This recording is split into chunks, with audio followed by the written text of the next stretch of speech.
Hello, আজকে আমি পুঁই শাকের ল্যাবড়া বানাবো। তাই দেখো, এখন আমি কড়াইতে সরষের তেল দিচ্ছি। এই সবজিটা কিন্তু খেতে খুবই টেস্টি লাগে, খুব ভালো লাগে। তেল গরম হয়েছে, এখন আমি দেবো পাঁচফোড়ন।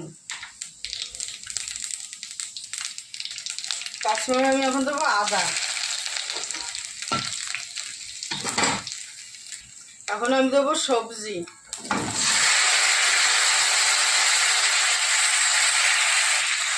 আর দেবো আমি একটা টমেটো কুচি, বেশি দেয়নি, বেশি টক হয়ে যাবে ভালো লাগে না, এর জন্যই আরেকটা আমি কী সবজি দিয়েছি, আলু, পটল আর অল্প একটু পেঁপে। এটা আমি মিষ্টি কুমড়ো দেয়নি, বেগুনও দেয়নি, কুমড়ো দিলে দিতে পারো, মিষ্টি কুমড়ো বেগুন ওটাও দিতে হয়, কিন্তু আমি দেয়নি, ওটা দিলে আরও খুব ভালো লাগে খেতে।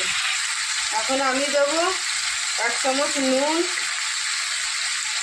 1 চামচ হলুদ আর অল্প কাশ্মীরি লঙ্কা দেবো কালার হওয়ার জন্য। আর বাকিটা আমি দেবো কাঁচা লঙ্কা, কেটে রাখিয়েছিলাম কাঁচা লঙ্কা। এবার এটাকে দিয়ে ভালো করে কষাবো।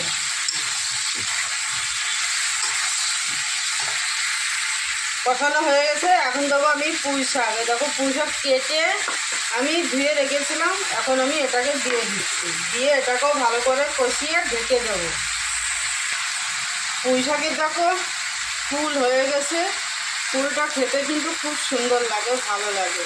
এই ফুলওয়ালা পুঁই শাক কিন্তু ঠান্ডার সময় খেতে খুব ভালো লাগে, তাই আমি এই ফুলওয়ালা পুঁই শাকই কিনে নিয়েছি। এটাকে এখন ভালো করে আমি কষাবো। আর প্লিজ পুরো ভিডিওটা দেখবে, পুরো ভিডিওটা না দেখলে বুঝতে পারবে না যে আমি কীভাবে রান্না করছি। অনেকটা দেখো কষানো হয়ে গেছে, এখন আমি ঢাকনা দিয়ে ঢেকে দেবো, গ্যাস কম করে দিয়ে। দেখো, আমার সবজি অনেকটা হয়ে গেছে, অর্ধেকটা। এখন আমি দেবো মাছের মাথা। সেদিন মাছ নিয়ে এসেছিলাম, সেই মাছের মাথা দেখো কত বড় বড় মাথা, দিয়ে একে আর একটু আমি ঢেকে দেবো। দেখো, ঢেকে দিয়েছি, 10 মিনিট পরে আমি আবার নামিয়ে নেব। দেখো, আমার পুঁই শাক দিয়ে মাছের মাথা দিয়ে লাবড়াটা হয়ে গেছে। এবার রান্নাটা হয়ে গেছে, এইভাবে রান্না করে খেয়ে দেখো কত সুন্দর লাগে খেতে। আর ভিডিওটা ভালো লাগলে লাইক করো, শেয়ার করো, আর ইউটিউবে দেখলে সাবস্ক্রাইব করে দিও, ফলো করো। বাই। আমি যে পুঁই শাকের লাবড়া বানিয়েছিলাম মাছের মাথা দিয়ে, খেতে এত টেস্টি হয়েছে, আর এতটুক আছে। আর বাকি দেখো আমি এখানে বানিয়েছি মাছের টক। দেখো মাছ,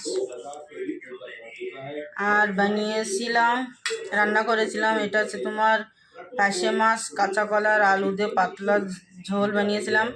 খেতে এত টেস্টি হয়েছে, ইলিশ মাছের থেকেও কিন্তু টেস্ট। ইলিশ মাছ ফেল, এই পার্শে মাছটা রান্না করেছিলাম। আর এত বড় ছিল, একটা মাছই কিন্তু 1.5 কিলো ছিল। দেখো কত বড় মাছ। আর এটা হচ্ছে ডাল। তা ভিডিওটা, পুরো ভিডিওটা দেখো, লং ভিডিও, আর লাইক ফলো করে দিও। বাই।